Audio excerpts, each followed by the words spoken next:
Hello, it is Mac here, and today I'm going to talk about the Holman Launcher in GTA 5 and GTA Online. Now, this is an episode in my series called GTA 5 Gun Guide, where we'll go through all the weapons in GTA 5 and GTA Online, breaking down stats of these weapons, talking about these weapons, and just giving general reviews of these weapons. So, the Holman Launcher is a weapon in GTA Online that was added in the Festive Surprise update, and is manufactured by Hog & Little, and it is based off of the FIM-92 Stinger.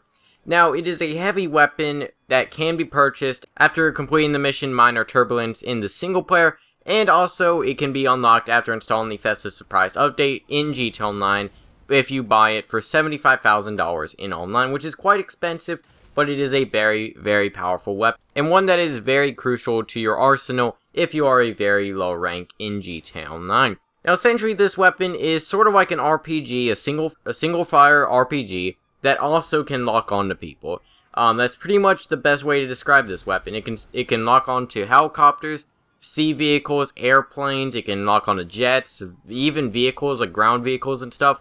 It can lock on. So the damage is pretty much an instant kill for most things. The only things that it won't kill if it hits, especially with vehicles and stuff, would be something like a cargo bomb or some the bigger jets can usually withstand too. The P996 laser and the Hydra can also usually hold one, can usually withstand one rocket. Most helicopters can't, though. Most helicopters will go down with one hit, aside from some like the Cargo Bomb, and that's usually about it for vehicles that can withstand more than one hit. At least for the helicopters, and most ground vehicles will only withstand one, unless they're like something armored like the Insurgent or the tank or something like that. So, pretty much it seems to do the same damage as the RPG, although it's a little bit more powerful than the RPG, because, of course, you can lock on. Now, you have to keep in mind that if you lock on, it's only whenever you aim down the sights, and also whenever you lock on, there's a certain time where you have to lock on. Now, if you're locking onto another player, they will be notified of you locking onto them. And what this will mean is that they can sort of, go into passive mode, or, get away from where you are so that you can't lock onto them anymore.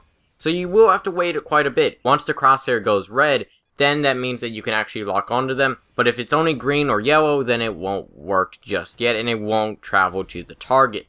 But you can still fire. That's another thing that you want to keep in mind, is that you can still fire, it just won't lock on, and it won't travel towards the target if you are off target whenever you're shooting. Also, it cannot lock on to ground targets that are on foot. Just keep that in mind. And now, the ammunition capacity is 1 rocket in the magazine and 10 in reserve, which is pretty low for your special weapons, even like an RPG that can hold like 20 in reserve. And also, the reload time is also worse than the RPG. Keep that in mind. It's not too bad, but it is slower than the RPG.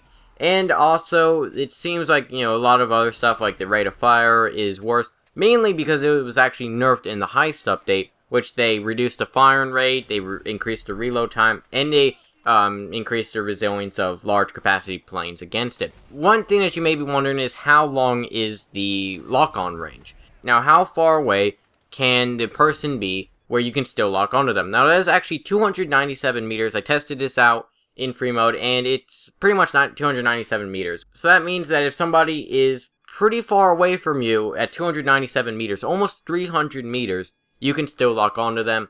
But if they're past that range, you're not going to be able to hit them. And also, it's going to be very difficult to even free fire them, because most likely your missile is just going to explode before it even reaches your target.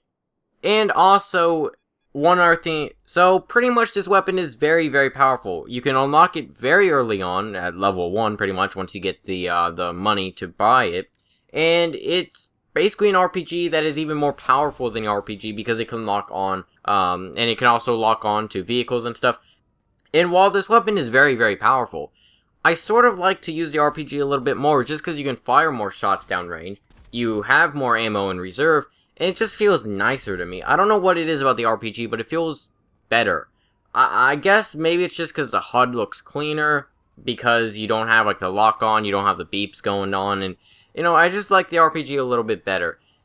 I'd rather use the RPG, honestly. In most situations, even against like a helicopter or an airplane, maybe not so much a jet at long range, but I usually use the RPG, just because I feel more confident. I feel like it takes more skill. It's a very controversial weapon, honestly. I've seen both sides of the argument, whether this weapon's overpowered or it's not. It has been nerfed in the past, but, you know, in recent updates and stuff, they haven't really done much to, you know, talk about it. Now, one thing I do also want to talk about is that if you are getting locked on, usually the best way is to just fly away from the person who's locking onto you. It is almost 300 meters, and that is a circle around the person. If they're aiming towards you, it's basically a circle around that person's blip. So, that's one thing that you have to keep in mind. And if you are getting locked on, another way could be sort of going into passive mode before he even fires. That can help. And that will basically mean that he can't lock onto you anymore. Or if you are, you know, if the missile is already coming to you, you can usually, you know, weave around buildings and stuff, but that's not always the best way to counter it.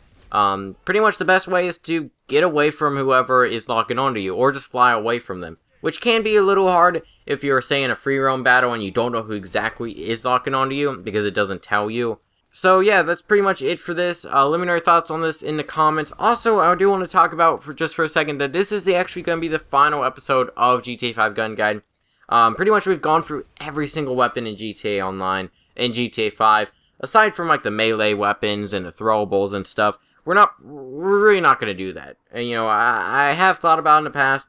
Maybe we may do a few melee weapons, but I really doubt it, just because there's not really much to talk about with them. You know, if I do make one, I'll probably just put it all in one video.